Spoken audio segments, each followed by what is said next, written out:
Yo, yo, yo, no maniacs. Welcome to the show. This is Nomad Live, all Bears all the time, in conjunction with Sports Zone Chicago and the SuperBack. Yeah, Shawn Sierra, man. Hey, listen, man. No maniacs ask and they get what the hell they want. So I saw several comments yesterday towards the middle to the end of the show asking for another UDFA show. We need to highlight some of these UDFAs. We need to see the UDFAs. And a couple of people asked me privately, hey, man, you going to do another UDFA show? I'm like, okay, subscriptions warranted around here. No maniacs ask and they get to the best of our ability what they ask for. And so here you are with a UDFA spotlight. I believe I picked some pretty good ones. Shawn doesn't necessarily agree with that wholeheartedly, but we'll get into the debates about that moving forward. But first, man, hey, let's give some shout outs and thank you everybody for being here today, man. You could be anywhere in the world doing all kinds of things on these nice days, but you're here and here with us right now, so we appreciate you. But let's give out some quick pleasantries before we get cutting, Shawn. Sports owners and maniacs. No Bishop today. He's out on some personal stuff. Unite. Wow. You read the whole thing, though, man. Thanks for tuning in. Listen, make sure you follow Sports Zone Chicago's YouTube channel, along with the Nomad Network YouTube channel. I'm excited, man. Good workout this morning at 5 a.m. Then good show earlier. If you missed it, make sure you go back and check that out. Shawn and Maya in the morning on Sports Zone Chicago's YouTube page. Good one. I have my guy Herb Howard on talking Bears. Hey, man, tell her to quit curving me now, man, if I come find him now. Okay. And then I'm ready to talk Bears, some more Bears. I was able to get some video, some filming on some of these UDFAs you sent me, and ready to discuss my thoughts on some of these young men. So ready to roll. It's TGI Mickey Ficky F, baby. Kedz in the building. Kedz in the building, and so are all the No Maniacs. Hope you guys are doing good on a sunny Friday in Canada. Just texted my son to go get me some mix for some drinks later on, so we'll get this thing, keep this thing short and sweet today, right? I'm just playing around. In any event, give a little bit of love to y'all. It's Crimson's in the building. Patty Laura's here with us. Smitty, Cornelius Smalls. Which Canadian did I leave off? Cornelius Smalls. Just throwing that back at you. Let me know in the chat. FFG Styles with us today. Lee Bruin, Mr. Mayhem Jr., Dante Purifies out there with us today too. She Plank, we got She Plank and King Booker World. Man, it's a packed house. We got Brad Holmes. No love for Brad Holmes. No love. Trapper Keep is also with us too. In any event, over to my guy, the Prospector. What do you got to say, Brian? I'm going to shave this weekend. That's what shave, dye my hair. I don't know. Go on some kind of diet, change my life. Yeah. C Sharp. Well, you almost played that too long. Anyway, always great to see you, No Maniacs, and most of the people on the panel. I'm going to try my best to replace Bishop for the day. Hope he's doing well. Hey, let's have fun, gang.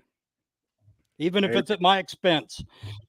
And so one of my favorite No Maniacs, Cornelius Squalls, man. Shout out to Cornelius. One of the ones that stuck out to me asking for the UDFAs. Several people said it, but he's the one that really sticks out to me. One of my favorites.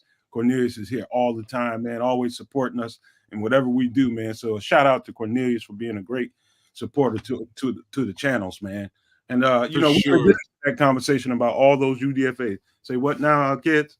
I was just saying now I know what Cornelius was talking about. So he's talking about Theo Benedict and why we left him off the show.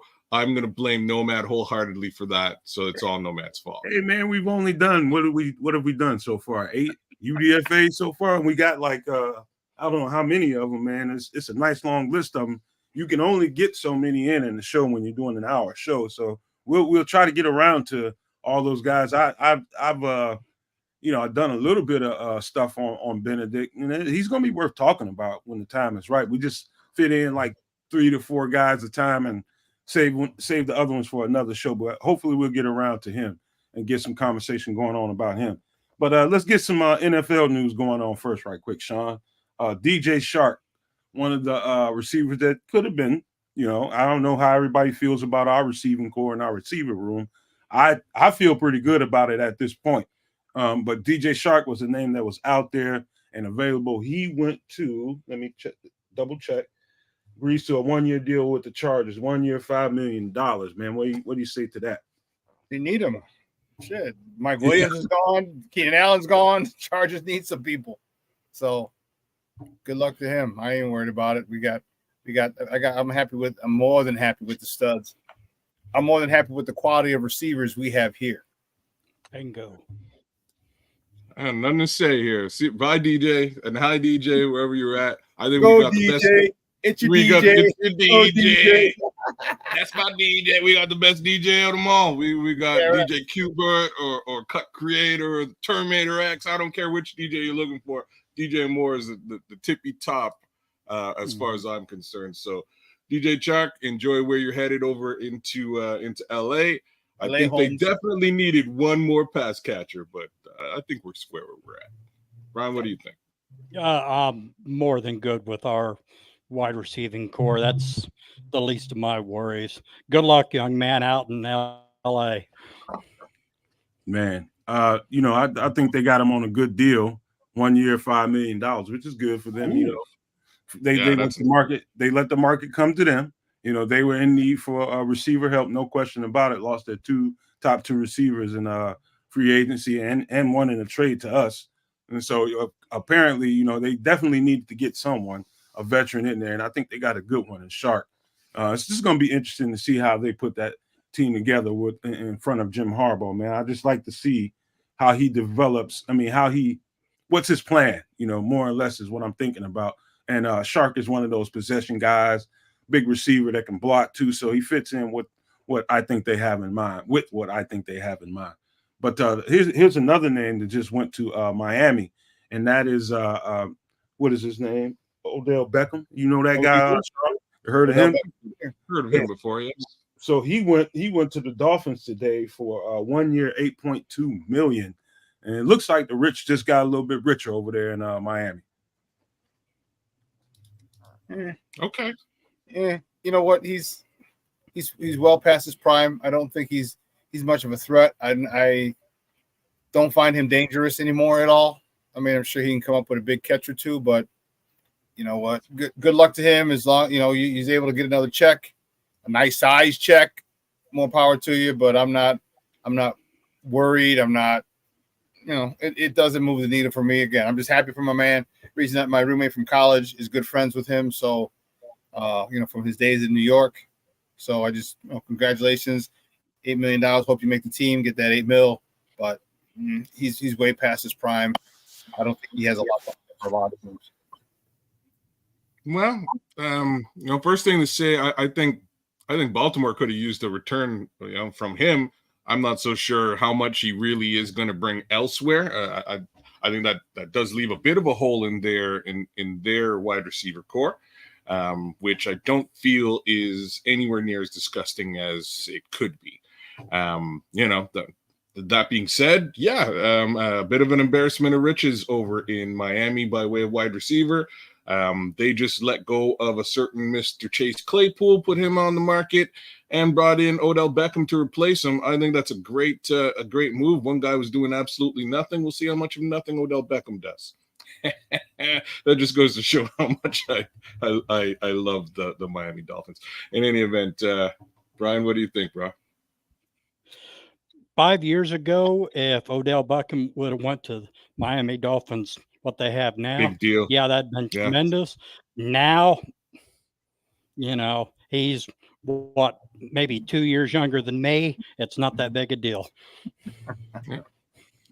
Hey, so also we're gonna get to the Chase Claypool because I got a whole spiel about that one.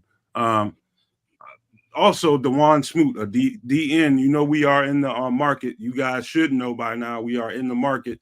Team says and reports all say that Ryan Poles is in the market for a veteran DN, and there's another veteran DN being taken off the market in Dewan Smoot. He also goes to Miami, Sean.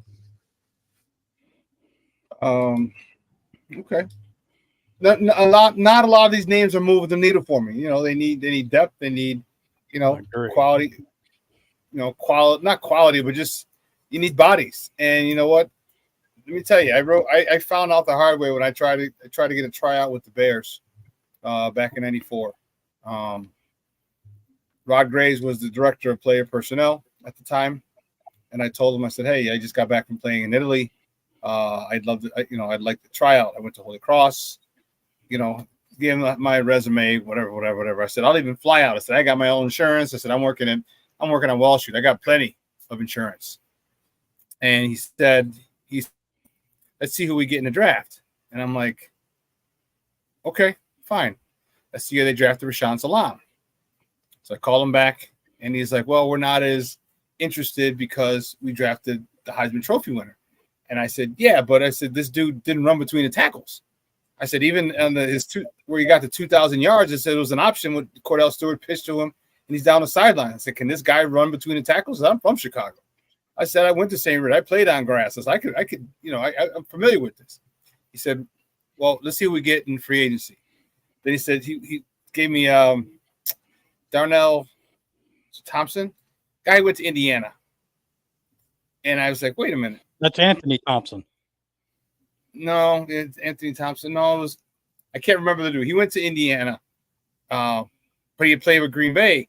And I'm like, wait a minute. I had all the stats. And I said, you know what? I said, why would you take this guy? I'm a lot cheaper. I'm trying to get in the league. And he said something to me that stuck with me forever. He said, you know what? We'd rather take a guy who was in the NFL than a guy who wasn't.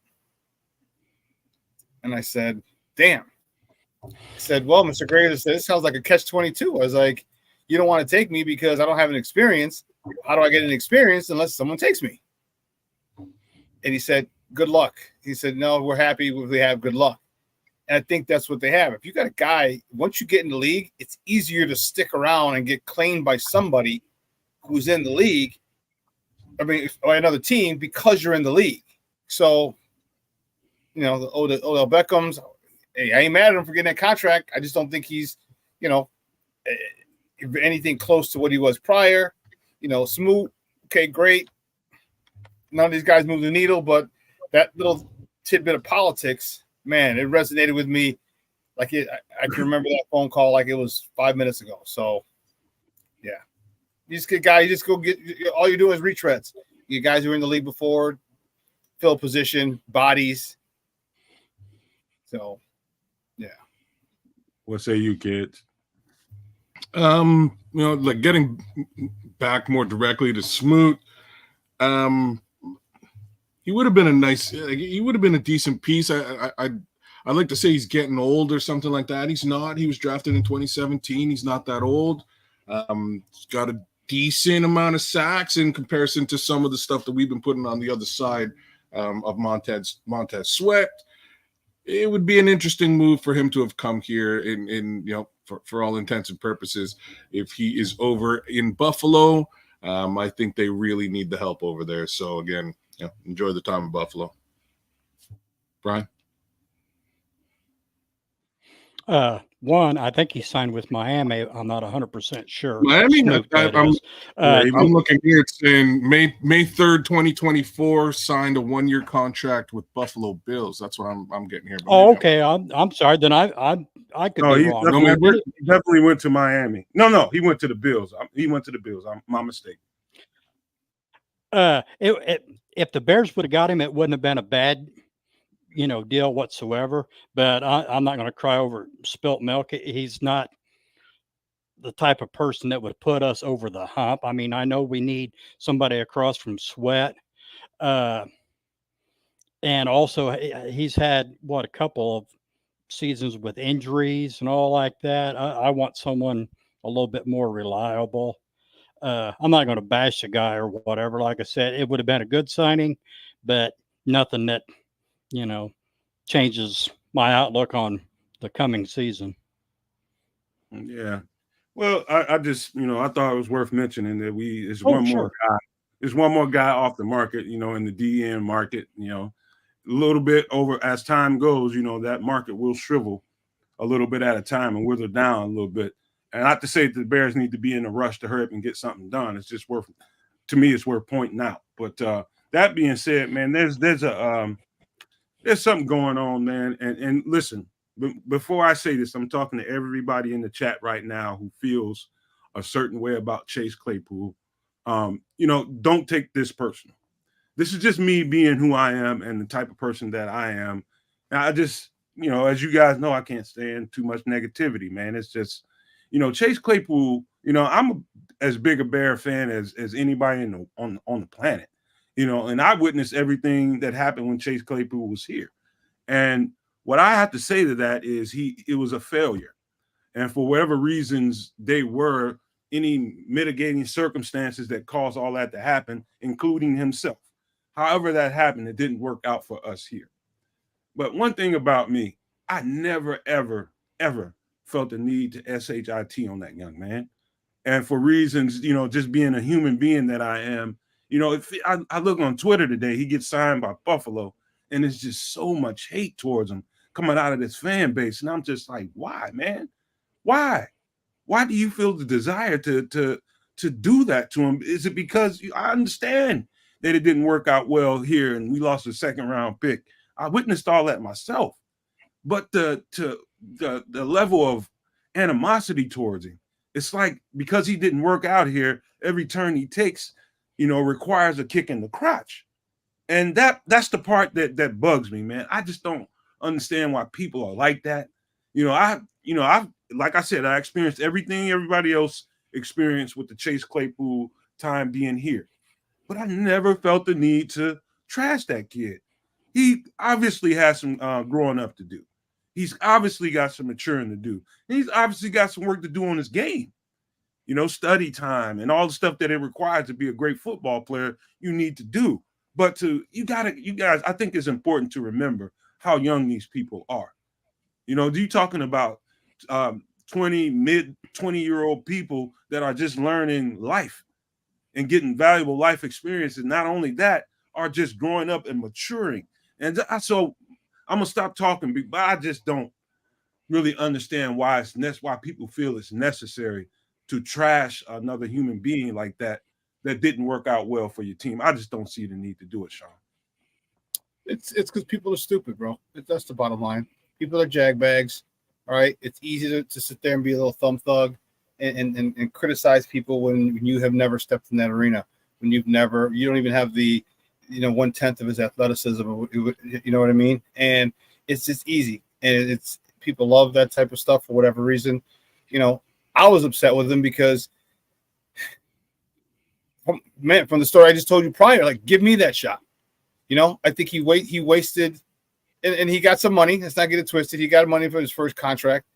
All right. But the fact of the matter is you wasted a golden opportunity. All right. Do you realize how many people would kill to be in your spot? I would have been one of them. You know what I mean? Back in the day, if I had that opportunity, all I wanted was a chance. And he had that chance and to squander it away, because of whatever situation. Like, you got to figure that out. And I know he's young, but you also have to realize, but that's that entitled thing. That's that entitled thing. Like, no, you don't deserve to be in the NFL. You're not. It's not a given. It's a right. It's a privilege. It's just tons of people. What is it? Like 1% of all high school players will make it to the NFL, and you beat those odds, and you didn't give a damn. All right, you didn't give a damn, and that's the reason I'm upset about it. I'm not going to trash him, but I'm saying you wasted an opportunity, young man. And if you get another shot, but who'd you say Buffalo got him? Is that who? Yeah. Well, and for your sake, hopefully your past influence the decision making on your future, because again, not bashing him, but I'm not bashing him. Period.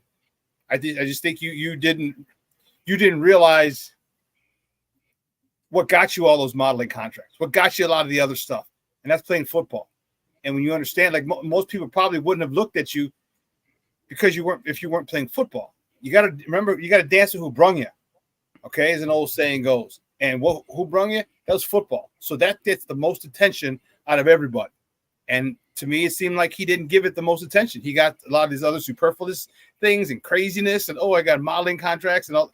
Nah, bro. You're not going to be getting paid millions of dollars, all right, like you are in the NFL. And that's the sad part, is that he squandered an opportunity.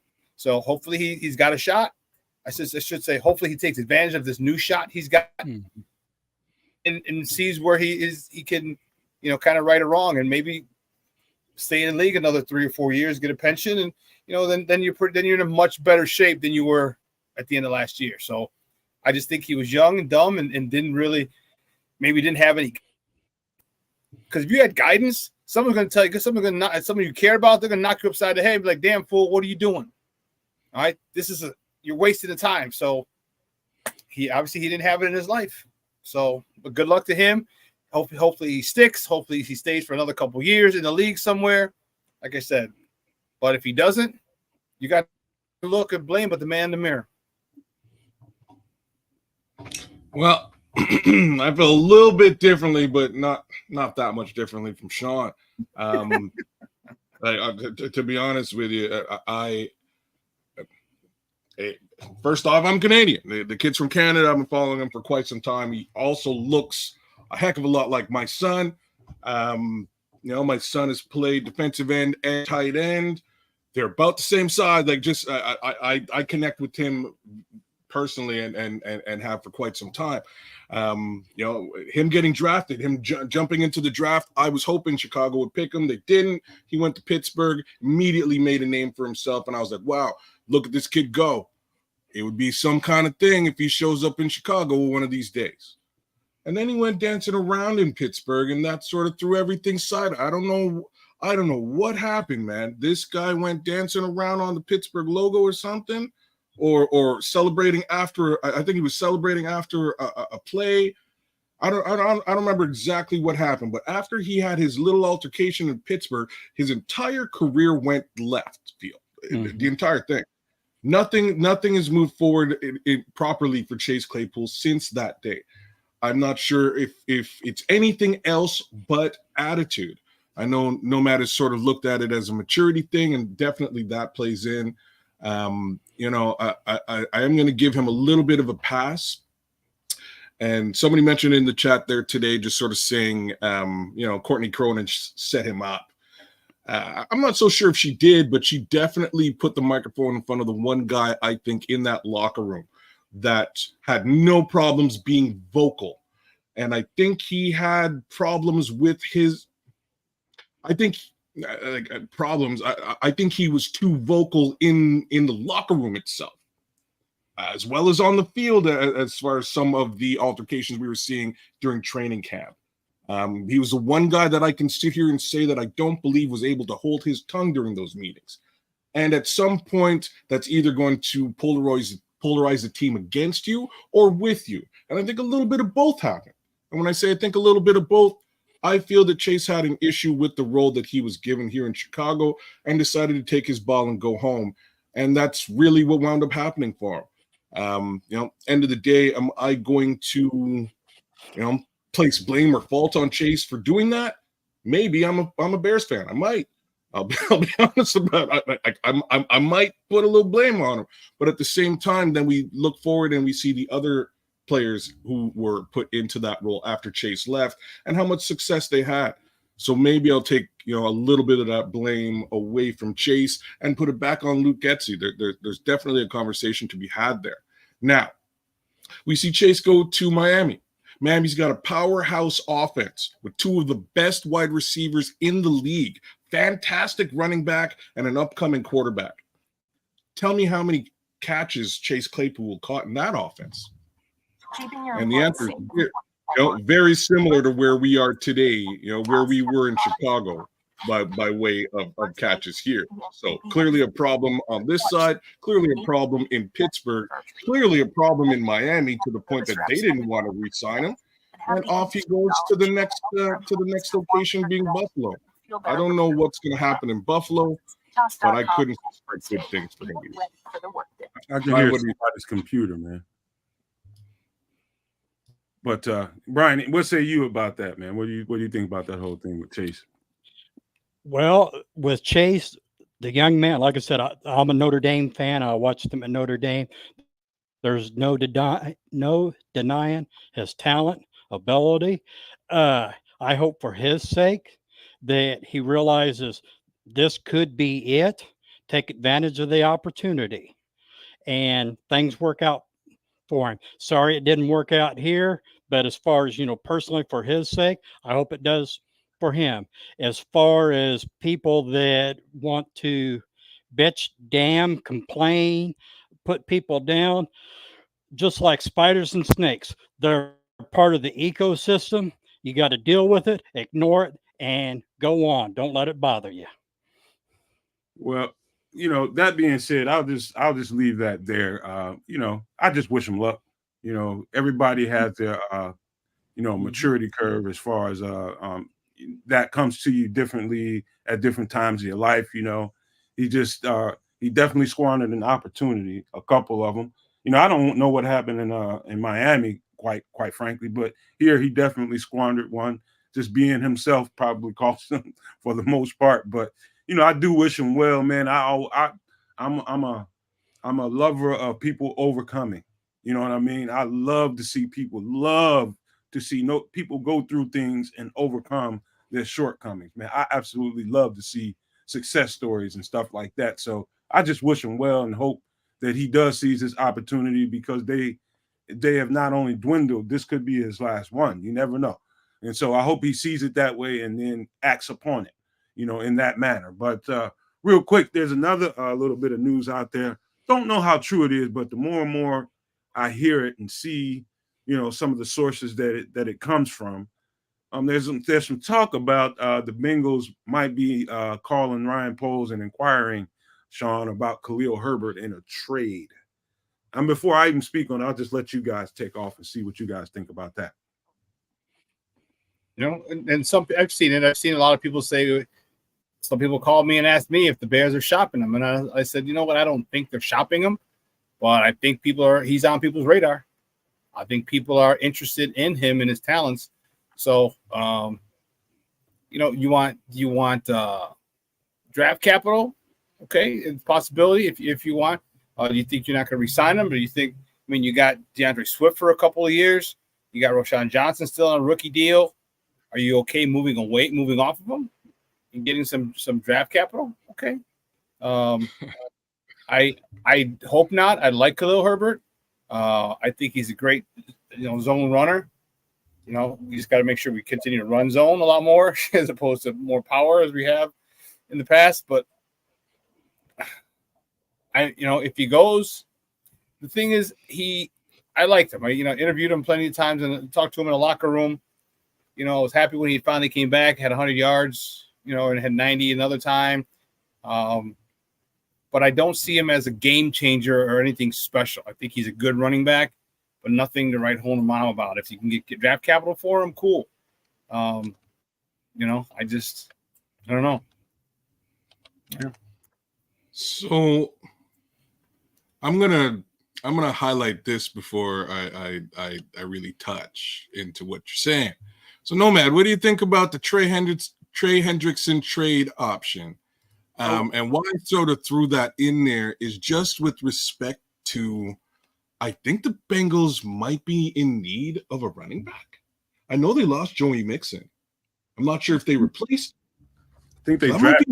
I think they drafted a guy. I can't remember exactly who, but you still need a veteran. Like every room needs veterans in it, and Khalil Herbert could fit that role. So I see they've got Zach Moss on the roster. I'm not sure. Chase Brown, Zach Moss, Cliff Evans, Trevion Williams. It's interesting that you bring this FFG style comment up, because let me read it out for people that are doing this show via audio. FFG style says, at Nomad, what do you think about the Trey Hendrickson trade option? Trey Hendrickson's a DN, an all-pro DN from Cincinnati, and Kedz is bringing it up in accordance with the talk about Khalil Herbert being discussed in trade options with the Bengals. So I think what you're saying is could this be part of a situation, a two-way situation? This is what I'm saying, right? Like, so we've got. They did draft Kedz. I just checked. They didn't draft a running back. That's They did because not. we got Chase Brown last year, Sean. I'm seeing it in the chat now. Chase Brown's a nice piece too. Like he's a solid back, but I'm not sure if he's really going to be their number one starting guy. We all know Khalil Herbert can do that. He's been and done that for the last few years for us. He's quite good at it. I think that would potentially open a door to a conversation about a trade for between the Bengals and Bears. A, for a defensive edge rusher being Trey Hendrickson. B, for a running back being Khalil Herbert going over there. That might even negate the the caliber of draft capital you might have had to throw into a trade like that, right? You might be looking at a third and a fourth swap case scenario now, if that's what we're talking about. That's interesting stuff. I didn't really think about the potential of Khalil Herbert moving on to another team, but with DeAndre Swift in that backfield as part of that committee, he'll likely be leading the committee. So maybe we don't need Khalil Herbert as much, but utilizing him in a trade case scenario is very interesting. Let me mention this before you go, Brian. Hold on, before you go, Brian. Florida Bears fan is asking, Nomad, can we swap Larry Borum and Don B for even swap for Hendrickson? Ain't nobody in Cincinnati or any other team is taking on Don Burr. Yeah, they might want Larry Well, Borum. they're lost.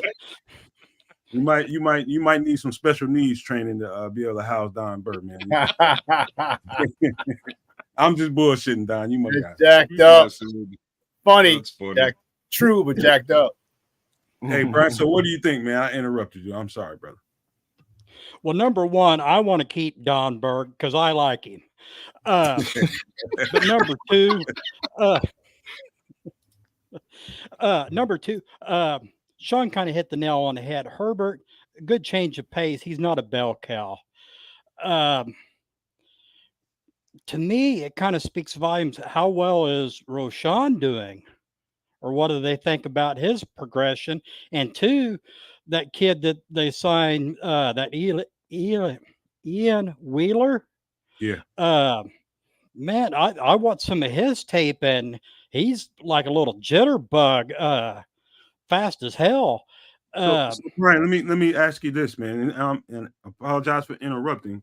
When you get to thinking about it, and I'll ask you all you guys, you get to thinking about it. We just drafted our running back last year. What was the need?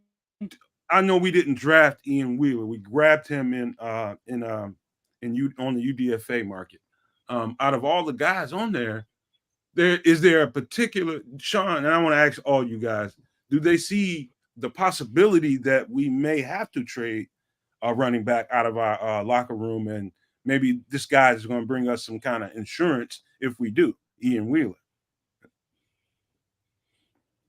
That's how I'm looking at it. Number one, we also don't. Well, go ahead, Sean. Oh, I was just going to say, we also don't know how the talks. This is Caleb's last year on his rookie deal. We don't know how those talks are progressing too, and he may be saying, "Hey, you got Johnson last year. You just picked up this guy this year.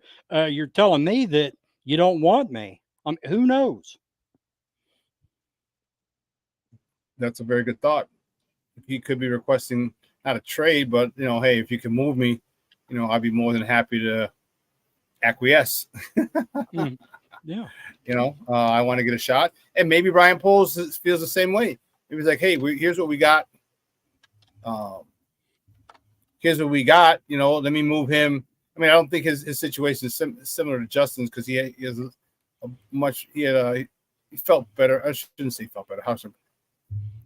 He wanted to do right by Justin. Maybe he feels like he wants to do right by this guy and moving him to a spot where he can possibly shine and maybe get an extension. Say, hey, you know what? They need something, and it's self-serving, and he's not necessarily going out of his way, but maybe self-serving. Like, okay, boom, you want to go here? It's a perfect fit for you.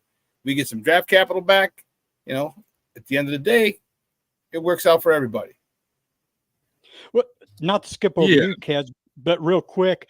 Poles seems to me to be the type general manager that if a player says, hey, it just ain't working out or blah, blah, blah, trade me or whatever, that he's going to accommodate them. I mean, some guys want to hold on to that last game of their contract. And I don't think Poles is that type of guy. If he sees there's going to be any kind of disgruntled or a player don't want to be here, fine, we'll get you out of here. Man, I don't see, like, this is why I want to investigate that timeline with Coach T, because I don't believe that whole thing was really about, the best place for Justin Fields. I think it was really about, I just got to get this guy off my roster before I got to draft the other guy. I'm drafting the other guy. That's me. I'll leave that. When it comes to being a football GM, I would rather Ryan Poles be shrewd. I'm just going to be completely fair and say that to a certain extent. You kind of have to be shrewd. It's a business, right?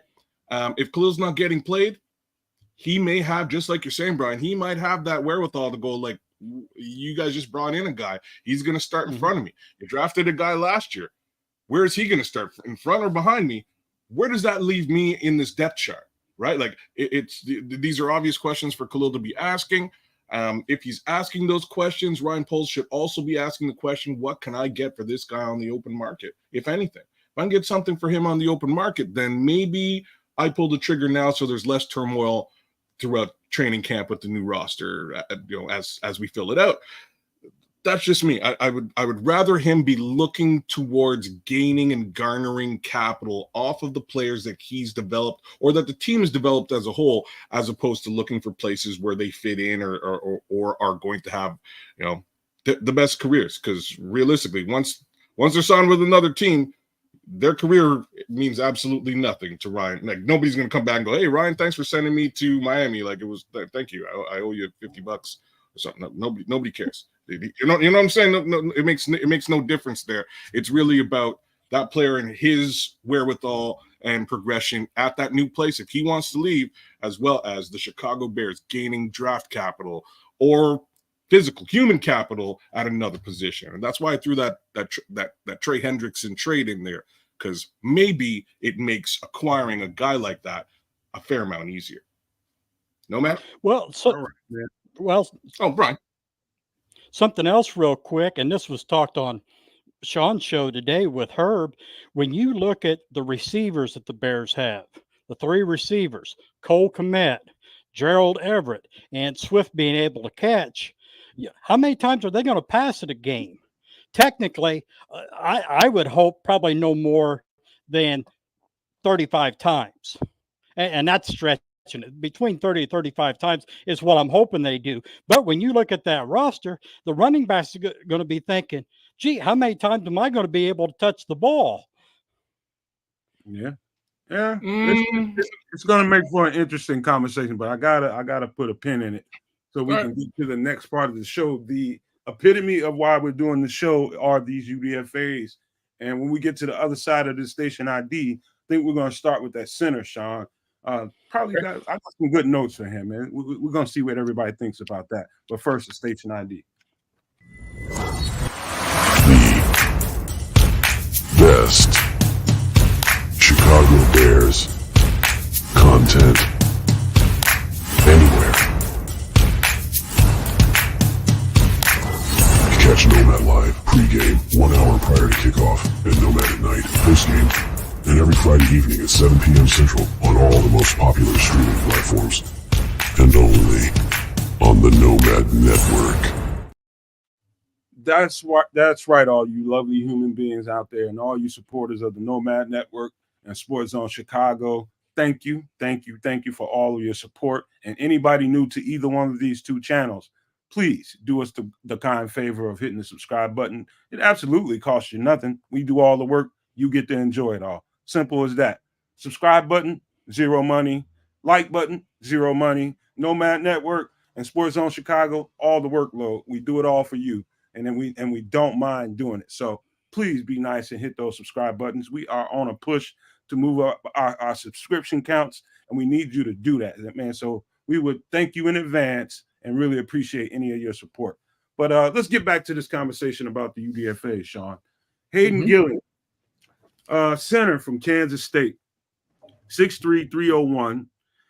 Here's my notes, and here's the RAS scores on this guy. when you see red on there, you start to wonder, okay, what's that all about? So you see where the red is. It's bench press. He got 15 on a bench press.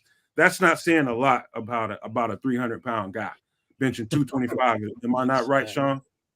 Dude, I think I had a 12 or 13 as a college running back. Man, at least you're honest about it, Shawn. Good on you, brother. Not everybody be out there admitting.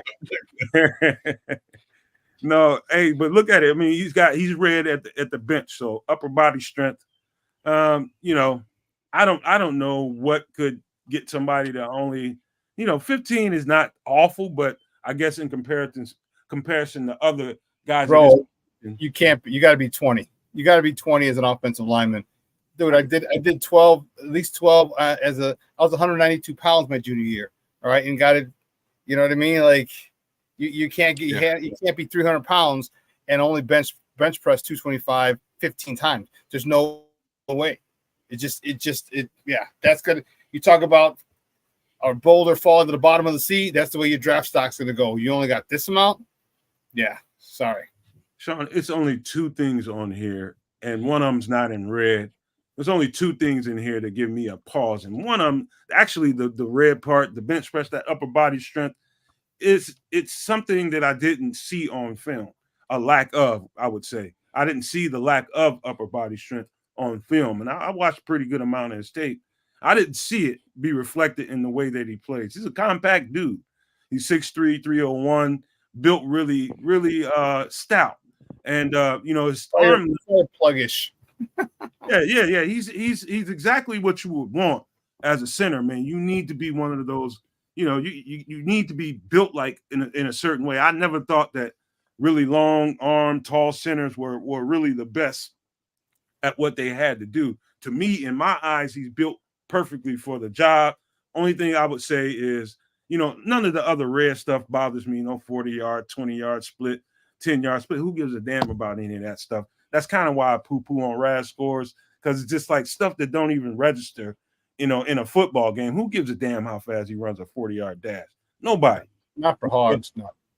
So the arm length, that's one thing. I don't think 32-inch arms are horrible for a center, but the things about him that I liked, Shawn, was he has consistent center to quarterbacks clean snaps. You need to see that. And of course, we in Chicago are pretty sensitive to that, right? We need to see the quarterback to center exchange be pretty solid, right? And so you see that pretty consistent on his tape. Very physical, good in the zone run concept, and pulls like a freight train. He does. This is the con I have on him, Shawn, and I wonder if you picked this up while you was watching him too. This guy's on the ground way too much. And so I don't know if it's due to him being over aggressive and his physical tendencies, especially when he pulls.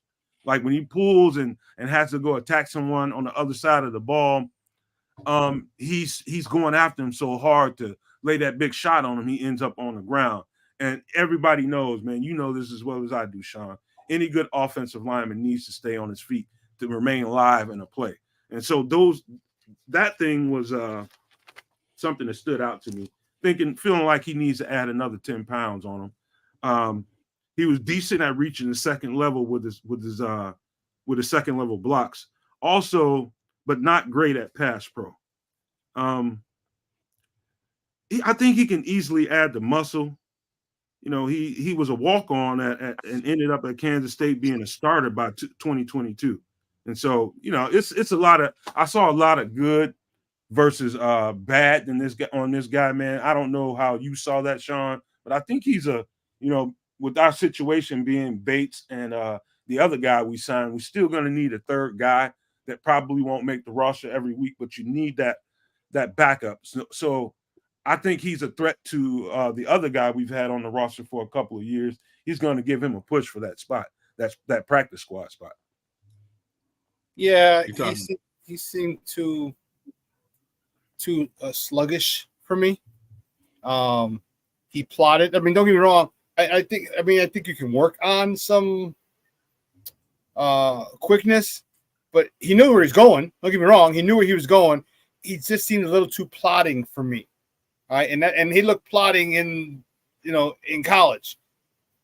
these D linemen in the NFL are not going to be, man, they are going to eat you up if you come around that slow. I mean, he connects, but again, you're dealing with college players, and I just think he's a step slow. And the thing that I care about is this 10-yard split. You know, like I need to see. I just need to see you be able to move, get your first step out there. Again, I don't care about the 40. I don't care about the 20. Give me your 10. I want to see where you go. I want to see, you know, can you get out quick?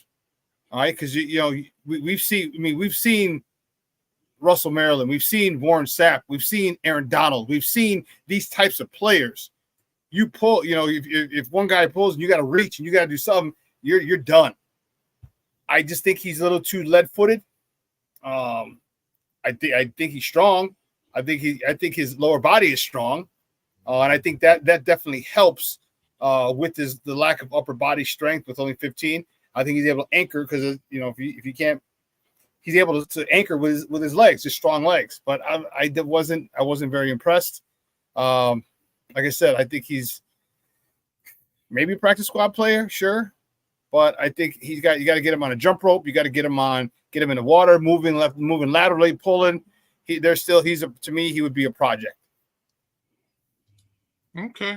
I agree with everything Shawn has said. I didn't mind him though. Now that I get the opportunity to look at his RAS, he would be much more of a developmental player. The snaps looked really clean. Like I have to give him that. The snaps looked really clean. But yeah, if we're talking about a 15 bench, there's room for him to grow by way of strength just to uphold his area. All this red here, 40, 20, 10, shuttle, yellow, right? Like you're right, Shawn. He needs to get in the water and add some, you know, some lateral movement, quickness, some lateral movement. Like you got it. Like that's really what he needs. I would put it this way: if we're looking to have somebody developmental, I think he has a couple of things that are of interest. First one being, once more, his ability to snap the ball and get right into position to block is key. It's there. He knows what he's doing. I think he's just a little bit undersized, and he might be able to put that on over the course of the next season and a half. So, developmental guy, not a bad guy to have on your just real what? I think he's real quick. Sorry. I think, you know, Barelissimo said he had good tape.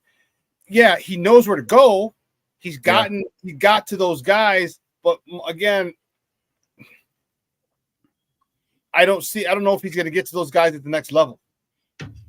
I just don't know he's going to get to those. He knows where he wants. Put it this way. Here's my thing. Yeah. Fundamentally sound. He knows where to go. He knows where to be. And in that conference, he's able to get there.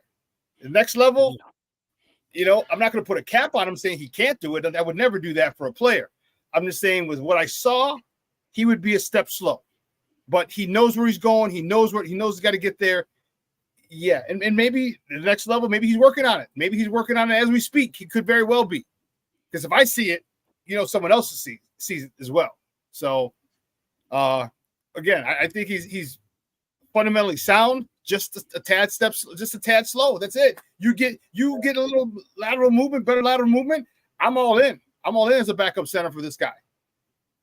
I agree, and I think you brought up something really important, and that is just, you know, that is just the competition that he was going up against. I wasn't really sure how to judge that.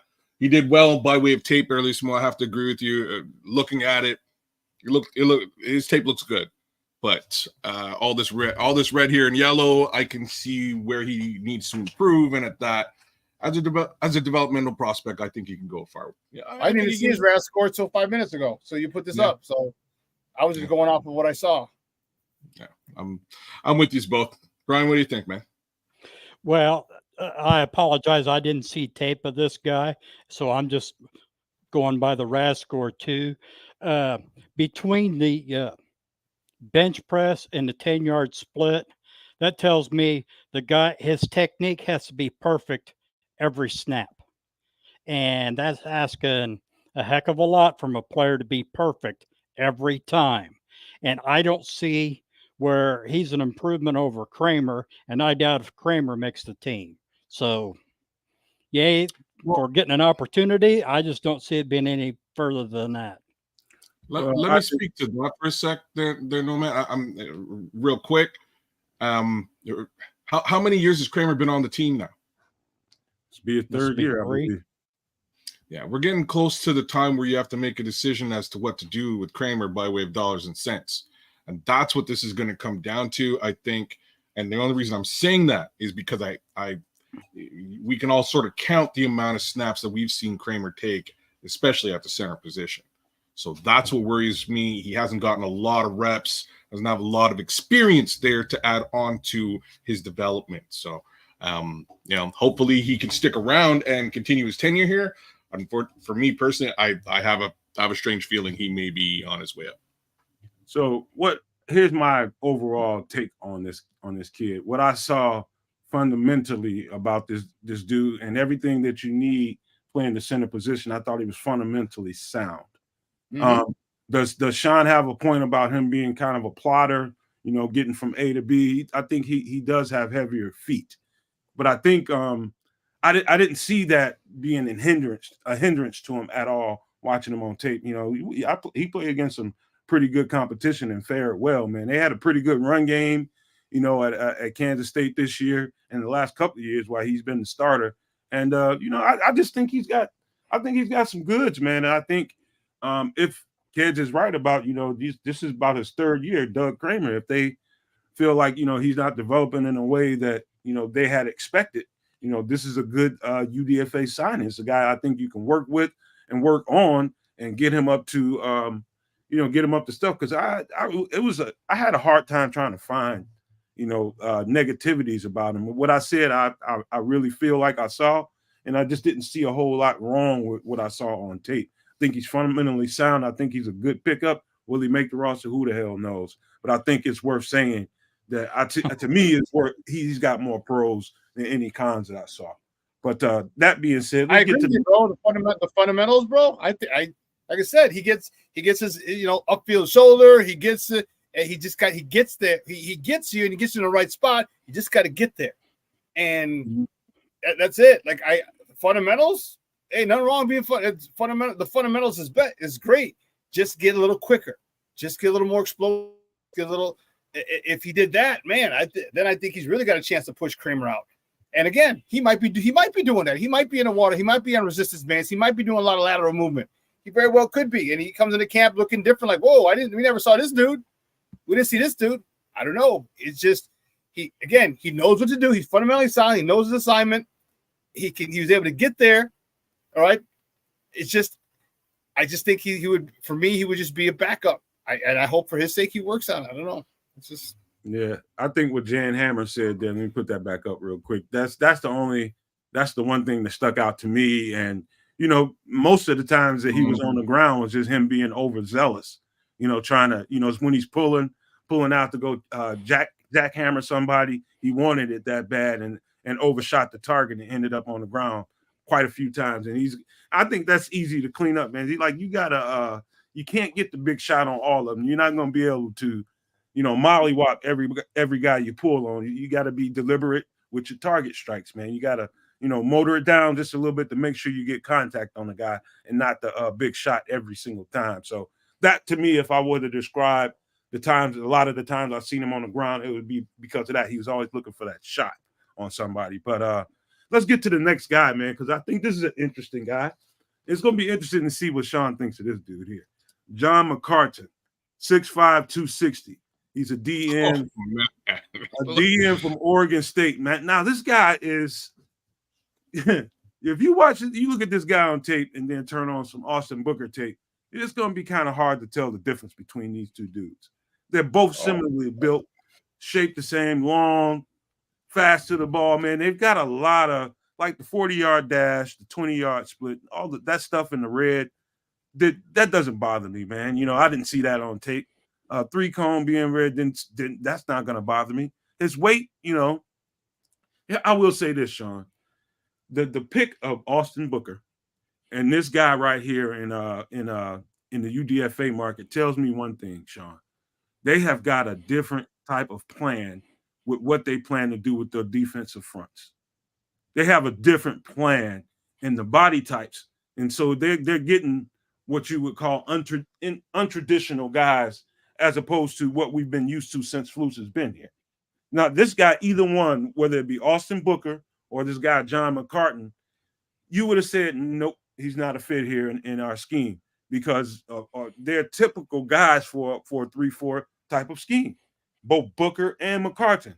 And so what I'm saying to you guys is this pick right here in free agency, don't have any idea if he's going to make the team. But between he and Booker, I am so excited to see what they do with these guys because there's so many variations of how they can apply these two players right here. It's just, I just can't wait to see how hybrid the fronts get. But this guy is a signal to me, and Austin Booker are a signal to me that they have a different type of plan on how to attack team defensively from their front four, your front three, however they plan on applying these guys. But let me get to some points that I pointed out about him. He's stronger, he's bigger, and he's stronger than Austin Booker. Long, he's got pretty good speed. You can see his speed on film. He can bend around the corner pretty well. Let me see. Plays well, very well when he drops back in coverage. Very well. That stuck out to me. Shed blocks and uses his hands well. Those are a few of the things that I saw about this guy, Shawn. I want to see what you came away with on tape. He's a poor man's or a secondary version of Booker. And Booker still has some work to do. He's not as explosive as Booker. I think he's got a lot of heart. I think he's got a good motor. I think he does. But Booker, I again at him, he seems coming off slow. And then again, I didn't see any of these RAS scores until you put him up.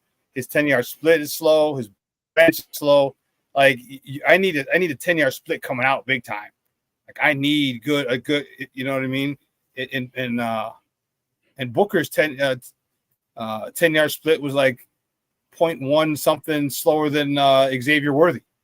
All right. So, and he was only the fastest guy in the draft. So that's what I mean. I wasn't very impressed with him. I mean, what to me, what this guy is a camp body. That's it. I think he's a camp body. Maybe bounce around a little bit on a practice squad here, practice squad there. I don't think anyone's going to sign bring him up to the 53-man roster on a regular basis. I just don't. I just think he's an average. I think he's an average Joe.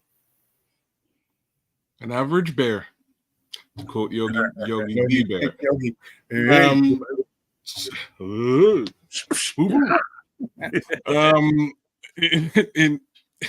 So I'm surprised by the Austin Booker comp, and I'm really thinking about it, and it's pretty close.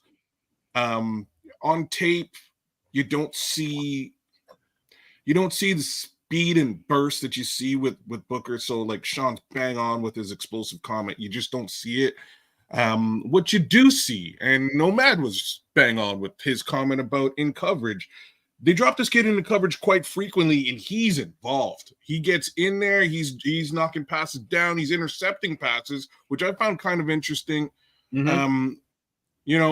Things I didn't see from him. You don't see him get washed out on a rush, and that's just because he ain't super fast, right? Like he's not super fast, so he kind of muscles and motors his way back into the pocket. I didn't mind watching him.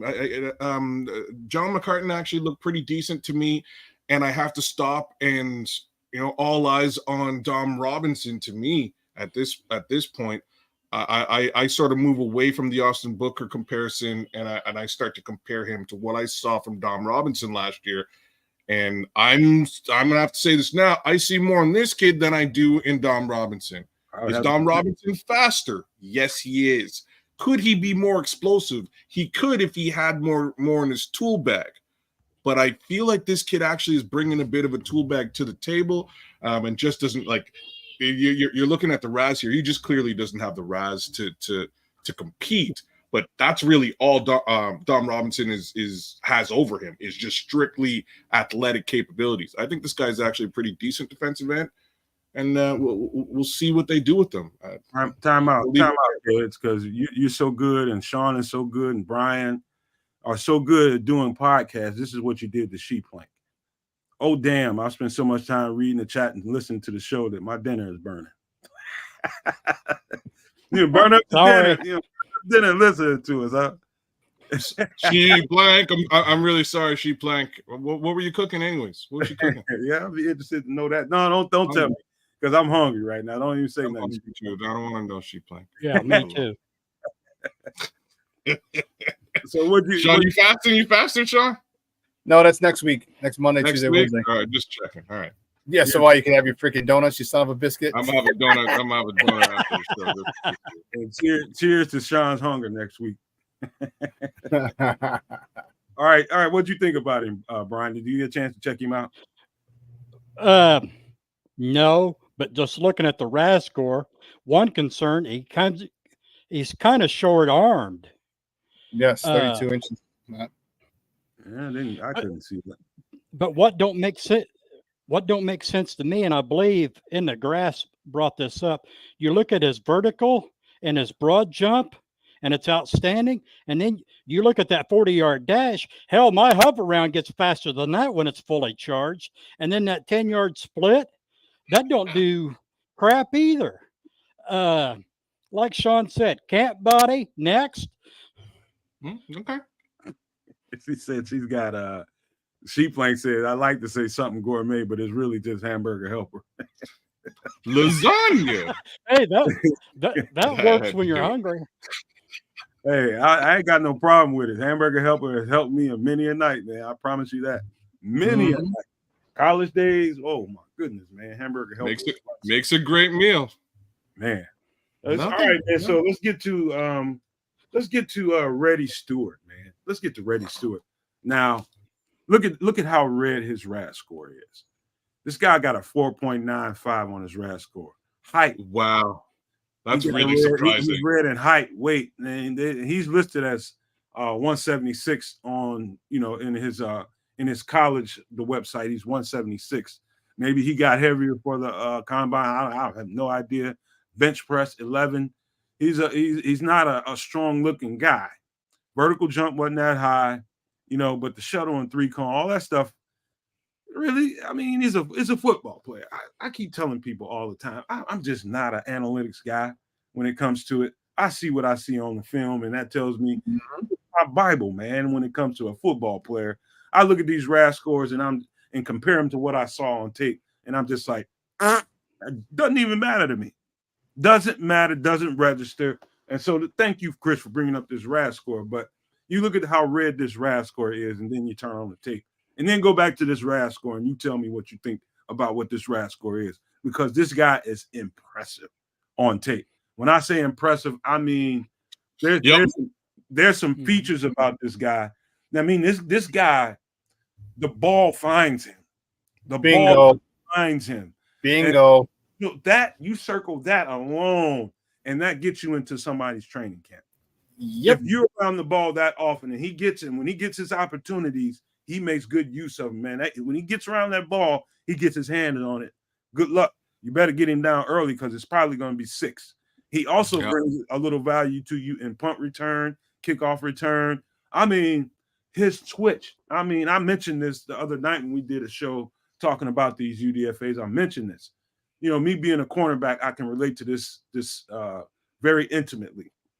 There's a difference between an average cornerback and a great cornerback in his first step. And so say he's sitting in zone coverage in a ball, he's reading the route concept, and he's seeing when the ball's coming out, and he's seeing where the ball is going, how fast he gets from A to B. How fast do you get from A to B in your ability to break on the ball and make a play on the ball? That part of his game is absolutely elite. Unbelievable. But you know what? I'll say some of my commentary for you, Shawn. Go ahead. I don't know how all this freaking red is in here, and he plays as well as he does. That is an anomaly to me. That is an anomaly to me. But you know what? There's a word you've heard of this, Nomad, and some of you may have heard in the chat. He's a gamer. Mm-hmm. He's a gamer. So there's people you look at like, okay, if you looked at this, you're like, yeah, not even a camp body. Next. you turn on the tape, you're like, damn, he's breaking up passes. He's a ball magnet. He's always around the ball. And I cannot tell you, as a former defensive coordinator, I cannot tell you how important it is to have a guy who's always around, period. Because things happen. Ball gets on the floor. Dude, I had a dude twice in one season. He was chasing a dude dropped the ball. Like, he didn't even hit it. He didn't strip it, nothing. But this dude was just always around the ball. Like, how does the ball always pop out when you're around? I would tell this kid, this is what this guy's like. This guy seems to be around the ball. The ball is a magnet to him. There's no metric you can use to explain it. No logic, no rhyme, no reason. Sometimes it is what it is, and that dude just got a nose for the ball. Period. End of story. And people like that, you ripped it up, tossed it away, and said, "All right, let me get out there on the field. Let me see what you got, kid." Man, like this RAS score just doesn't show it here at all, right? Like, if you had the opportunity to look at the tape, you look at this RAS score and you're like, really though? Like, he doesn't look explosive or anything to that effect, so I can understand these RAS scores. Like, I can understand it. But end of the day, he's where the ball is. He's got his eyes on the quarterback, in position, great instincts, knocks balls down, or he's taking them for 6 in the other direction. I was quite surprised to see how many interceptions he had over right? Like a bunch. The guy at his position is top tier. I mean, right up there at the top tier in the country in some of those statistics, man. I'm talking about the country, not the level of college. I mean, in the country. This kid is no joke. There's got to be some reason why he wasn't drafted. I think, to me, his size. It's probably what we're looking at here, though. Yeah, like that's all it is, man. Analytics are overrated. Yeah, if you're looking at this RAS, especially if you're Ryan Poles and you're a big RAS guy, there's no way you're drafting a Reddy Stewart. But if you took the time to sit down and actually look at this tape, at some point you're gonna have to stop and go, just like, how is this guy? How did he get this many interceptions? How is he always around the football all the time? And it's hard to explain. I can't explain it, but he does a great job. I can help you in that department. Doing your homework, number one.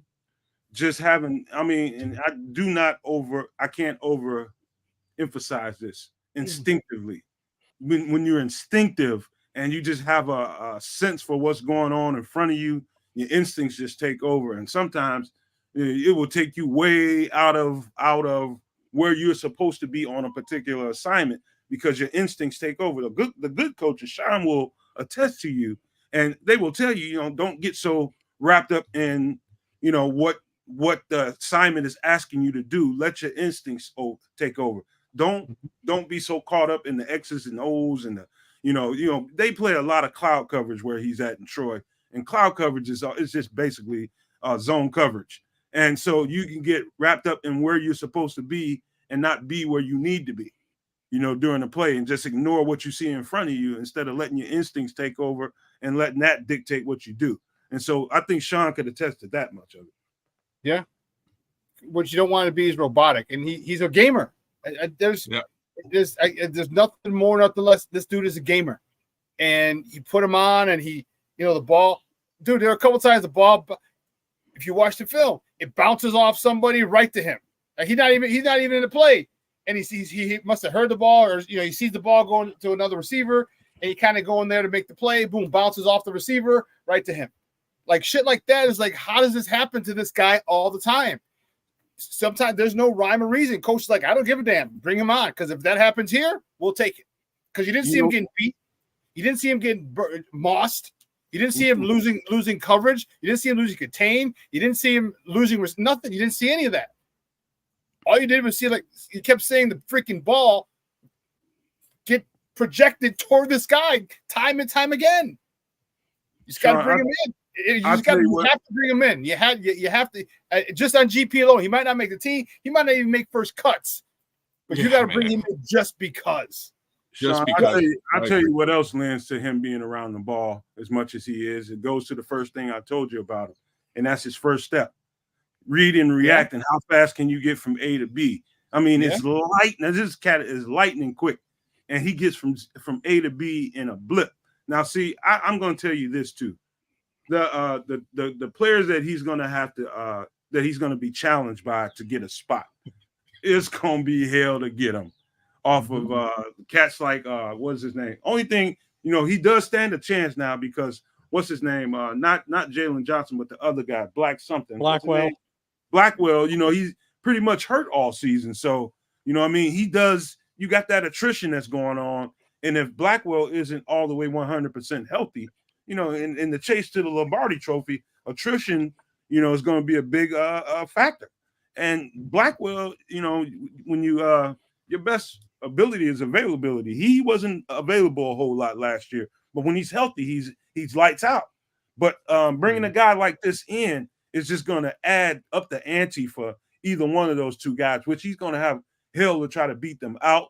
But yeah, man, I just love this pick, man. I apologize for interrupting you guys, but this kid makes me excited just looking at the film, man.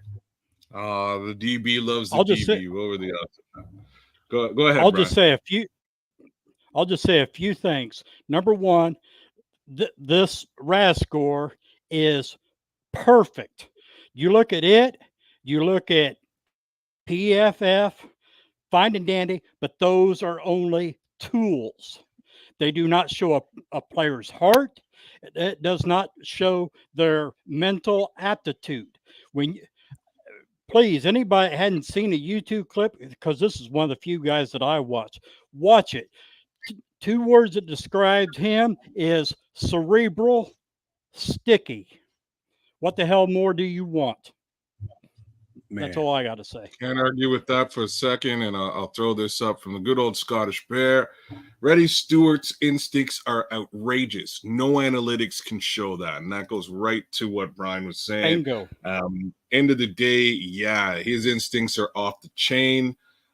There's a couple of these interceptions where he's shadowing a wide receiver in the end zone, and he just sort of, in stride, he just recognizes, look, we're getting to the end of the end zone. If this ball is coming, it's going to be in and around here somewhere. And he just gets his head around enough to pull the ball into his body, right? Like that's instinctual. That is smart. That's a smart football player. These RAS scores do not capture what's going on in a smart football player's head. Well spoken, Brian. Yeah, and you talked about the football IQ, and Kedz, you nailed it. Like, okay, we're getting to the end of the end zone. That ball's got to be somewhere, all right? And that's the ability to use the end zone as the end line as an extra defender, because exactly. You realize, oh snap, we're coming. Something's got to move. Something's got to go. He can't run. He can't keep running straight ahead. All right, and especially if he's going to be outside leverage, because you never want a guy inside leverage on you. And if you're getting close to the sideline, like, okay, well, he's getting to that corner, so I got to look and see when his ball's coming. And that's cerebral. That is paying attention to, first of all, doing your homework, understanding the route concepts, but also just playing football and understanding this guy's going into the corner, the back of the end zone. I don't even have to get there. I could be 2 or 3 feet in front of him, and I could just jump and get it. Right? Because there's not going to be a way he's going to go up and straight down. No, there's got to be an arc. There's got to be to the thing, and then he has them covered. This kid, I like his instincts. Hopefully hopefully for him it works out, man. I'm just appalled by how crazy his RAS score. Is. It is. I was like, "What? Are you kidding me?" Okay. Well, this is what happens. This is where you're going. This is where in the scouting room, over your scouting, you call another coach, like, come here for a second. Come here. What do you think of this kid? Oh man, this. Look at his RAS score. Holy shit. What? Oh man. Is that the same guy? This is the same guy. Are you serious? Yeah. I can guarantee you that happened a couple times, and not just the Bears, but in other people's scouting rooms too. Like, this is the same kid? Yeah, it is. Shawn, man, you know what? And then we'll put a bow on this conversation about Reddy Stewart. I was watching, me being a corner. I know you kids and them think I get so overzealous about corners, and I do. I'm just there's no lie. There's no denying it. You ain't lying. I love my corners, man. That's just my nature. But I was wondering to myself, am I being overzealous when I was writing all these notes about him, and would everybody else respond to him what they saw on tape the way that I did? So I was eager to see what would happen when you guys got a chance to speak on him, and it's exactly what you would expect, man. This cat is impressive, man, just very, very impressive, and I can't wait to see him in camp, and if that translates to the NFL and him being that ball magnet that he is in college, if that translates to what we're doing and on the field, because he's going to get a fair shake if he's on the team long enough to make it to preseason. We'll get a chance to see what he's made of, man. But okay, so I just had to think about one thing here, and there's one knock to his game. There's one knock to his game. I didn't see much tackling in any of the footage. Now that I'm thinking about it, I didn't see very much. So I'll throw that out there. Maybe, again, given this rad score, maybe he's not really a willing tackler. I can't say that he is or he isn't. I'm just saying I didn't see it on tape. At 174 pounds, the laws of physics ain't on your damn side. And it's not. It's not. So, I want to see what Hoke can do with him. Yeah. It's gonna be, man. Let's hold up. Let's because we got to get to this last guy, and I saved him. I saved him for last. We will return to Reddy Stewart at some point during off-season coverage. We will get back to here. I promise you that. But the last guy on this list, Shawn, let me tell you something. It took us a while. He's the very last guy that I saw that we signed as a UDFA so far. It could be a guy that I don't know about that's gotten signed since we started the show, but when I checked, he was the last guy. And it took them a while to grab this guy. Why? Because there were a few teams, at least, that were making him offers, and he turned them down to come to Chicago. Reasons being, I don't know. Take this Reddy Raz score down, please. What'd you say? I said take this Reddy Stewart Raz score down. If you don't mind, Chris, if you can take Reddy's Raz down. But let me talk is the next guy Stuts? Yeah. Yes. So this guy, Cam Stuts, man, Shawn, let me tell you, I'm gonna tell you the God's honest truth here. I was watching the whole entire offensive line snaps.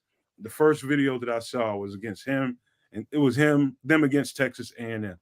Shawn, I'm telling you, I saw a play literally in slow motion. Like, it wasn't slow motion on the TV, but it started happening slow motion in my vision. Because I see this cat raise up and pull to the other side on a counter tray. And the cat that he was going to hit, dude, I put a pause on that thing, man, and I went to the medicine cabinet and got me a goodie spouter. Straight up, I was like, oh my Lord, he's about to demolish this cat. And he just destroyed him. I mean, you talk about physical. He's imposing. He's 6'5", 243 pounds. 343 pounds. Absolutely imposing. And he has the demeanor to match his just physical nature, man. This dude is a punisher. A punisher. And, before I carry on into all the notes that I got on him, Shawn, I just wanted to point that out. I mean, I would not want to be whoever. Now, I mean this 100% of whoever this dude is going, when he's pulling and he's going to the other side to take somebody out, there's 100% guarantee you are physically, laws of physics are not going to be on your side. Best thing you can do is haul ass run in the other direction and get yelled at that next day when they look at the film. Do not try to get in front of this cat. He's going to annihilate you, man. But Lord, oh Lord, I think they got a steal here. I don't care what anybody says. I think this cat's got a chance here. What do you think, Shawn? I was trying to find some tape on him. And I couldn't find his interviews with him and things like that. But from the 3 or 4 people that I talked to today, the one thing about him is his nastiness. Oh. This dude is freaking nasty. And if you think about, you give that little chuckle, Kedz, because that's the type of dude we want blocking in front of us. That's the type of dude I want blocking in front of me. That's the kind of dude. Those are the kinds of dudes you want blocking in front of our quarterback. Hell yeah, get that nasty little, that snarky little laugh, because you know why? Because he's, he'll probably hit you in the throat. He'll probably hit you in the ribs or something real quick. Just a quick boop, just to slow you down if he has to. He's nasty, resourceful. He's the type. He's like, I said it on my show earlier.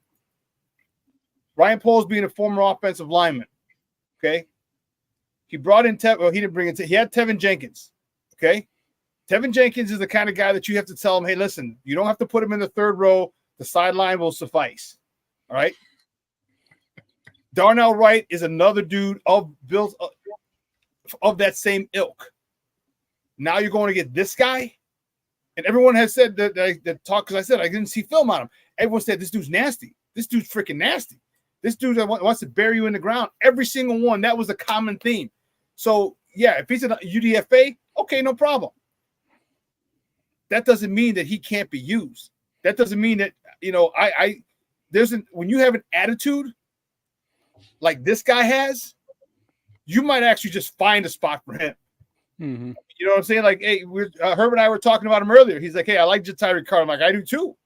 I'm like, but hey, if I know what this dude's trying to pancake me on a run block, I'm 3rd and 1. We ain't doing no more damn tush pushes. We ain't doing no damn screens, quick screens. We're running right behind this dude. Or my favorite, Nomad, he reports as eligible. You put him in motion, and he wham blocks a 3 tech. He kicks out a defensive end. He traps a one tech. Woo! Hey, with his nasty demeanor. You're going crazy. That calls somebody getting the damn toe tag if he ain't looking. Oh, you're damn right. Because he played the nastiness with which he plays, and this is what everyone has told me. Like, oh my god, dude, I've been trying to find film on him. I couldn't get any.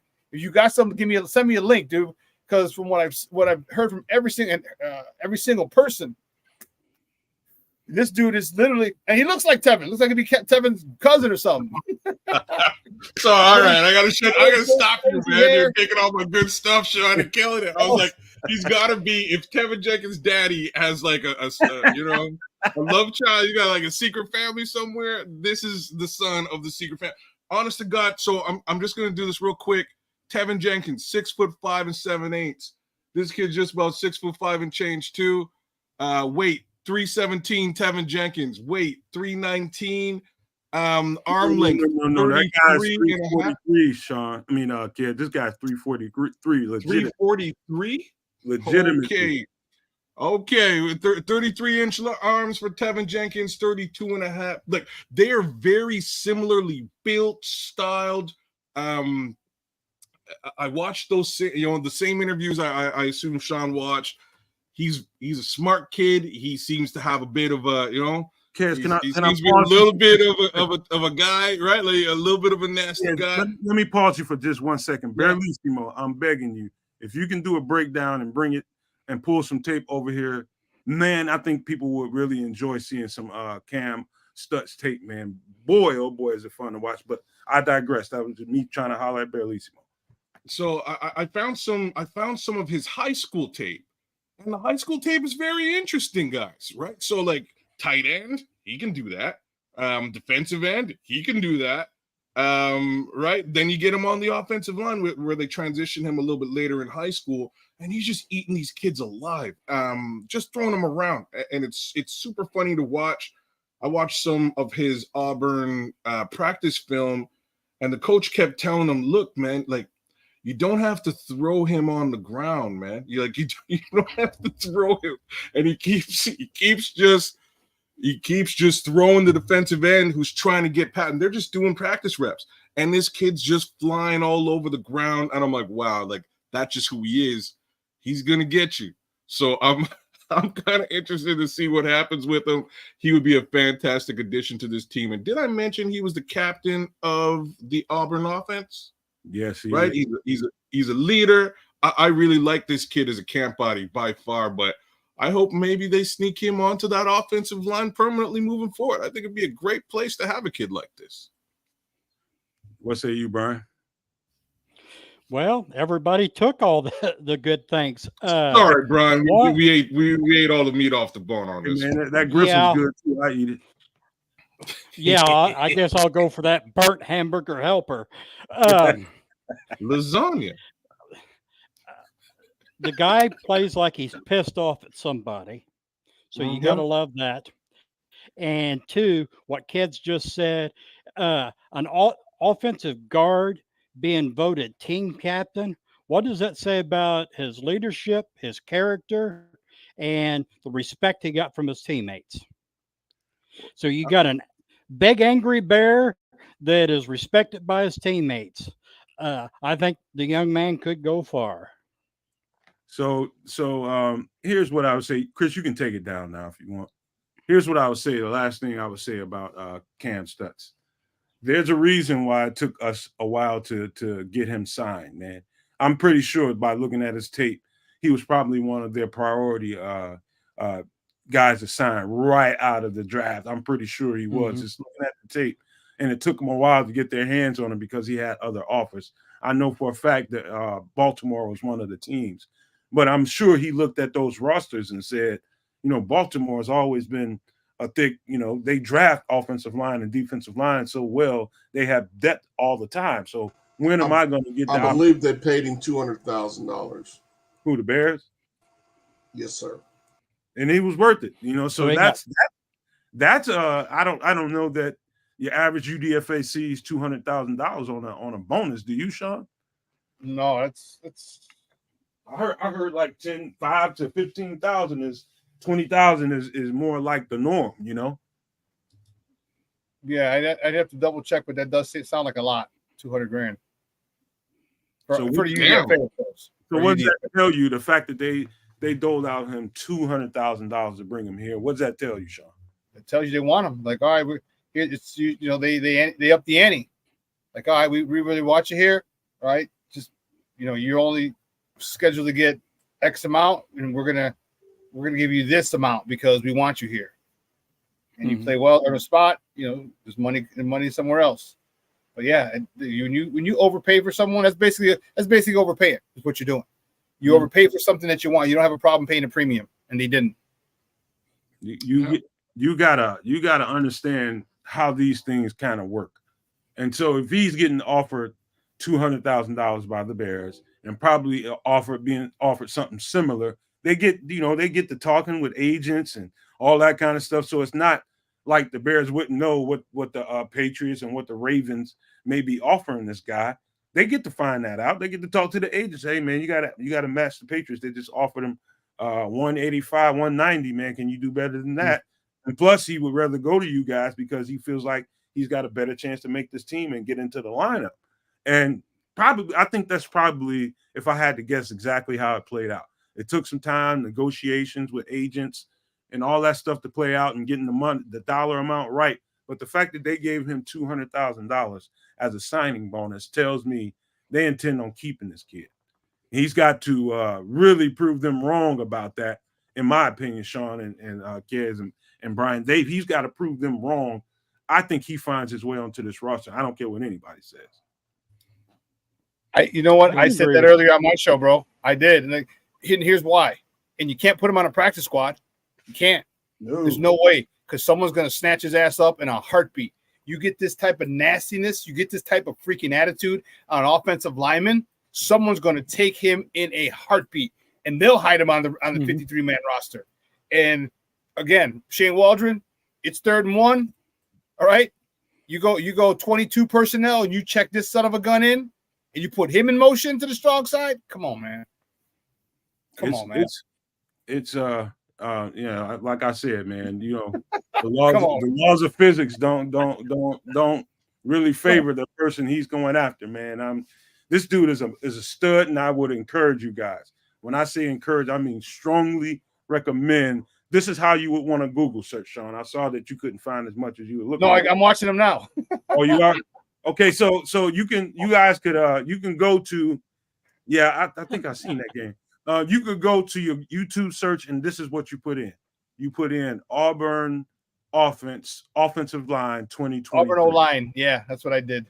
Make sure you put the 2023 in, and you know put the year in so you can see, you know, you might want to see some 2022, 2021 stuff. But whatever you want to see, that's how you do it. You put in Auburn offensive line 2023, and it'll start showing you condensed versions of the game of all their offensive line snaps, and it's real. It makes breaking down tape a whole lot easier. Go ahead, Shawn. Just easier. He's a right guard, number 62. Yeah, right guard, number 62. Shawn skipped out on the show, and now he's doing Man, scouting. I'm telling you, I'm like, oh. He's tough, ain't he, man? I like him. So you put him and Wright together? Or you can move him to the left. Lord, just think about that, what he just said. Yeah, Holy crap. that's Tevin Jr. That's Tevin's younger brother. I'm telling you. Man. Tevin's dad be loving him some black girls. Hey, I'm telling every one of you, No Maniacs, and everybody that within the sound of my voice, telling you the Bears grabbed some steals in the UDFA class. Not probably most of them won't make this team, but there are maybe 2 to 3 of these guys that I think have a really strong. I mean, when I say strong, a pretty strong chance of making this team. He's one of them for sure. He's probably up there around the top between Jamry Chroma, Reddy Stewart. It's Cam Stuts is next. Any one of those 3 guys can make the roster, if not all 3.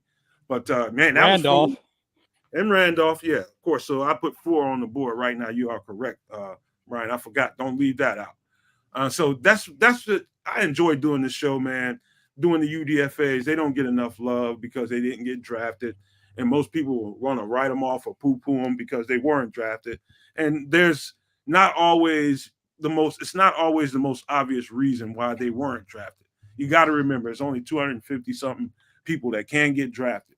So 250 something people out of thousands of guys, you can't tell me with a straight face and look me in my face and tell me that there's only 250 something good college football players in the country. Nope. Oh, your Can't avatar. tell me on that. What's that? Hell no. I said, I'll look you right straight in your avatar, one or the other. Right. Hey, the avatar sees you. There's no that much. Yeah, Big man. brother. I just really feel good about the UDFA class this year. We're not done with them, man. We're gonna bring up a few more of those guys as we move forward, man. Who knows? Maybe it's Nomad at Night. Maybe it's next week on Nomad Live. We don't know, man. We'll stick them in there, but we try to kind of balance the shows, talk about different things that people are talking about. And shout out to Cornelia Squalls, who kind of put it over the top for me and said, you know what, let's do a UDFA show. I heard too many questions about those guys. And so I hope you guys enjoyed it, but let's give some pleasantries out before we get ready to get out of here, Shawn. Sports owners and Nomadiacs unite. Guys, thanks for the love and support this weekend. Make sure you follow Sports Zone Chicago's YouTube channel. All right, make sure just like you're following the Nomad Network YouTube channel. We're trying to push subscribe. Subs have slowed down a little bit. Let's try and kick those back up as we can. Guys, it's a beautiful weekend. Enjoy it. Get out there. Spend time with your family, your loved one. If you're in the Chicagoland area, rooftops are going to be open. Patios are going to be open. Cinco de Mayo on Sunday. Get out there, enjoy. Drink some tequila. Everybody's Mexican on Cinco de Mayo. So get out there, enjoy it, and we will be back on Monday. More Bears talk. It's Kedz in the building. Tequila. Sorry, had to do it. No Maniacs killing the chat today.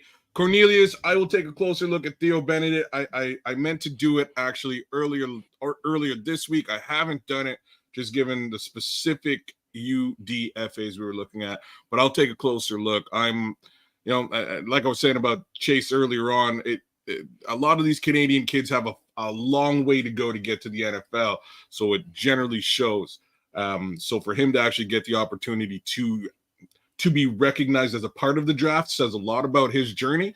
I want to actually see a little bit more, but in any event, I'll touch on that next week. There's a couple of things we didn't touch on today. One being this year, little $2 we will accept in whole heart.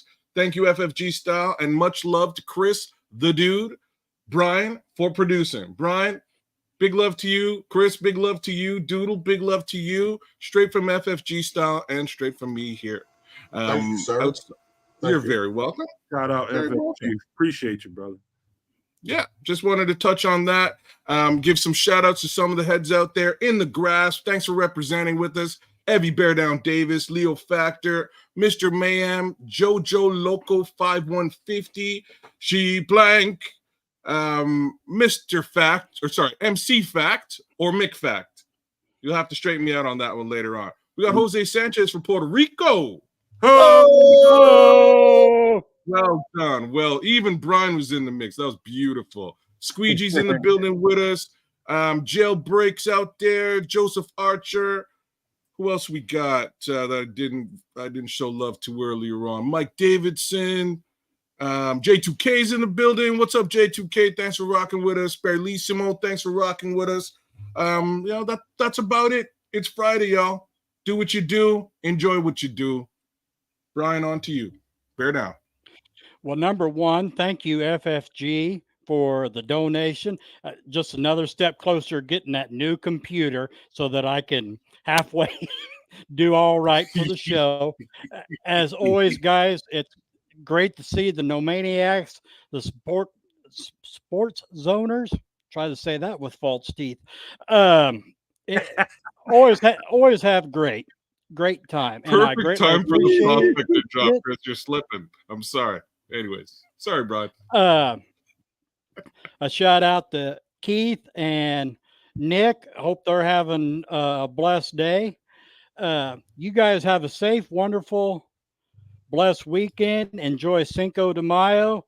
Don't get too inebriated because I want to see you guys Monday. No, we're day drinking, bro.